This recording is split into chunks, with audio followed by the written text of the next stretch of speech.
Karambola naman ang tatlong sasakyan sa Bantay, Ilocos Sur sa pool sa CCTV.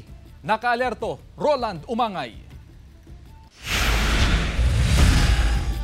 Nagkarambola ang tatlong sasakyan sa National Highway ng Barangay 5, Bantay, Ilocos Sur kahapon. Sa kuha ng CCTV footage, bahagyang huminto ang isang SUV at ang kasunod nitong scooter sa intersection. Maya-maya pa, dumiretso ang 18-wheeler sa likod ng dalawang sasakyan at nabangga ang mga ito. Nakaladkad pa ng ilang metro ang scooter. Gasgas at sugat ang tinamo ng driver nito. Sa investigasyon ng pulisya, pumutok ang hose ng brake ng truck kaya hindi gumana ang preno. Kita rin sa video ang pagtalo ng pahinante mula sa truck upang maglagay ng kalso o wood brake. Cruising siya sa National Highway dahil po nga sa traffic, huminto po yung SUV sa harapan at sa likod niya po is yung scooter. Yung 18-wheeler, hindi po siya nakapag-brake kaya po na-sandwich po yung scooter na kung saan kinaladkad po ito ilang meter sa north. Nagpapagaling sa ospital ang driver ng scooter. Hindi naman nasugatan ang driver ng SUV at ang pahinante at driver ng truck. Nagkaayos na ang mga sangkot sa aksidente. Sasagutin ng may-ari ng truck ang gastos sa na-ospital na driver ng scooter at ang danyos sa mga nasirang sasakyan.